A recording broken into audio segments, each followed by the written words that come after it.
किसान भाइयों नमस्कार। राहुल निरपुटा यूट्यूब चैनल में आपका स्वागत है। किसान भाइयों देखो, आज हमारे यहाँ पे जो है सरसों बोने की तैयारी चल रही और आपको थोड़ी सी जानकारी दे दूं मैं। ये हमारी 3 बीघे की क्यारी है। लेबर की सबसे बड़ी समस्या होने के कारण किसान भाइयों मैं पिछले कई सालों से जो है सरसों बो रहा हूँ।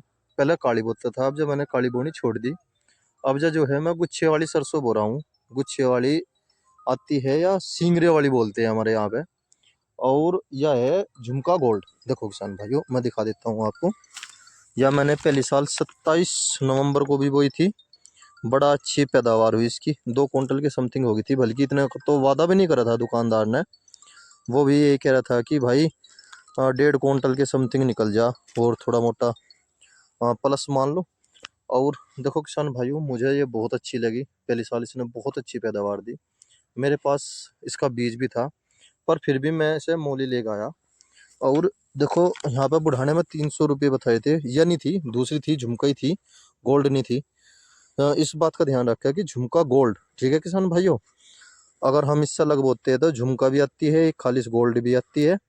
हाँ पता नहीं उसका बीज कैसा है कैसा नहीं। मैंने पहले साल बोया बहुत अच्छा। ये छोटी सी बिंदु होती है किसान भाइयों, जैसे कि आप ये देखो, जैसे कि आज आपका जो मैं डाई डाल रहा हूँ DAP, और इसमें जो है किसान भाइयों मैंने सल्फर मिलाया और 3 बीघे में 2 किलो डाल रहा हूँ, ज़्यादा नहीं डाल रहा। जो हड़ की क्वालिटी का आता है उसे तो 2 किलो का बीघा घेरना पड़ जा मुझे, पर UPL का है, अच्छा है बहुत ही।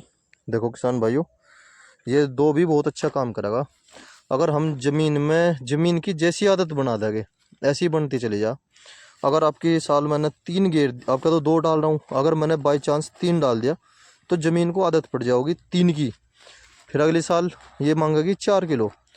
जैसे डाई है 2 धड़ी का बीघा लिया मैंने, 2 धड़ी से ज़्यादा बिल्कुल भी ना डाई का इस्तेमाल करें। इसके पीछे कारण ये है किसान भाइयों, जो अन्य तत्व होते हैं वे फिर निष्क्रिय हो जा और pH मान भी डगमगा जा। केवल इतना रखो जितने की ज़रूरत है, 2 धड़ी डाई काफ़ी हो जाती है किसान भाइयों। और देखो ये मैंने पहले तो इसमें डाई के ऊपर स्प्रे करी हल्की सी, और फिर सल्फर मिला लिया। इससे इस भाई को भी लाभ रहेगा डालने में, कि सारा वो सल्फर जो पाउडर फॉर्म में होता है वो इसके चेहरे पर नहीं आनेगा। देखो किसान भाइयों ऐसी व्यवस्था करी। फिर मैं टिलर निकाल लूँगा 2-2।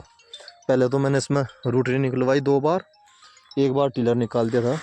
और किसान भाइयों अब जो है मैं 2 बार टिलर निकालने के बाद फिर इसमें लेजर, जो ये हमारा लेजर है इसके पीछे मटर डाल के इसमें खोड निकाल दूंगा।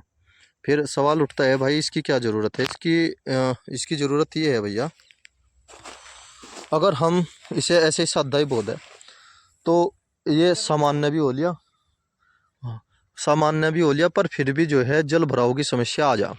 पौधा बहुत नाजुक होता है जी इसका। अगर हमने इसमें ज़्यादा पानी दे दिया जब बेकार हो जा, पानी ना दिया जब बेकार हो जा। अगर हम बेड पे बुआई कर दे, बीच में एक डोल की व्यवस्था कर दूंगा किसान भाइयों, जिस तक पानी उतारने में मुझे लाभ रहे। बीच में एक डोल दी जाएगी, पहले परला पोर्शन भरा जाएगा 2 बीघे, और फिर ये 1 बीघा भरा जाएगा, ठीक है जी। बस जैसे वे भरगा हमारा सपोज करो 3 घंटे में 2 बीघे भरगा, और भरने के बाद जैसे मैं पानी उतारूँगा जो 1 घंटे में भर जाऊँगा। या मैंने देखा पहले साल ये जो पौधे की गलने की और इसमें रोग आवे ना, वह समस्या नहीं आती बिल्कुल भी। और जो भी किसान भाई की कोई कमेंट्स होगा, कमेंट्स करके जो भी सवाल होगा वो पूछियो, या कोई राय होगी वो भी दियो, ठीक है किसान भाइयों। जय किसान।